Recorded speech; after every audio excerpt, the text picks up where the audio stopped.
Thanks for listening to our lessons from our daily Bible reading. The lesson today is, do you know what karma is? I remember I was riding along with my grandson in the car.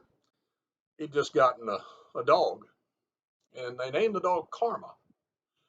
And I remember looking over to him and I said, you know what karma is, don't you? And he sat there for a moment and he looked over and he said, it's a dog. Of course, that gave me the opportunity to explain to him about karma, that it is a principle as we usually talk about it, of getting what the consequences ought to be. And so you think about that and you put that in a spiritual realm. And David, in our reading yesterday in Psalm 125, he says, now they that trust in the Lord shall be as Mount Zion, which cannot be removed, but abideth forever. The mountains are round about Jerusalem, so the Lord is round about his people henceforth, even forever. For the rod of the wicked shall not rest upon the lot of the righteous, unless the righteous put forth their hands into iniquity. Do good, O Lord, unto those that be good, and to them that are upright in their hearts. As for such as turn aside unto their crooked ways, the Lord shall lead them forth with the workers of iniquity.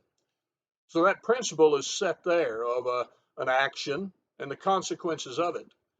David talks about the fact that those that look unto the Lord, the ones who trust in thee, that are good, that God's going to be with them. But the wicked, he's going to lead them away with the other wicked. And we need to realize that so often in this world, we use the idea of karma. Somebody will do something foolish, and maybe as a consequence, the police will stop them for the way they drive. But in a spiritual realm, it's a much deeper thought that we ourselves, we choose what we're going to do, whether we serve God or whether we serve mammon, as the Lord said in Matthew 6. But we look and we realize that following the Lord is blessed with the gift of God himself and the realization of him providing everything that we need and giving us assurance and hope. The writer in the book of Galatians, the 6th chapter and verse 7, said, be not deceived, God is not mocked. For whatsoever a man soweth, that shall he also reap. Gives us again that principle. We're not going to mock God. God knows what we do, and we will have a just recompense. In the book of John, the 6th chapter, he says, marvel not at this, the hour is coming in which they that are in the grave shall hear his voice, and shall come forth, they that have done good unto the resurrection of life, they that have done evil unto the resurrection of damnation. A lot of times people talk about God. How can a just God condemn somebody? But the realization is God tells us, as the principle is expressed in David's words in the Psalm, or what Paul said in Galatians 6, or what the Lord said ultimately in the last hour in which all will be raised. We choose what we do in this life, and we thus choose how we will stand before God, blessed or condemned. Well, remember karma. Karma's more than just a dog.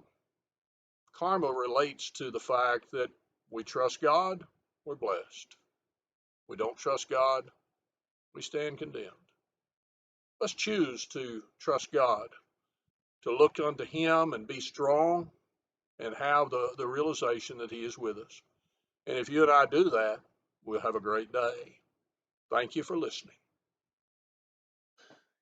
Thank you again for joining us in this Bible study. We remind you, if you'd like to follow along in our daily Bible reading, the link below in the description of this video will give you the PDF so you can read right along with us. If you have any other questions or if you'd like information on a Bible study, contact us with the information provided on the screen before you.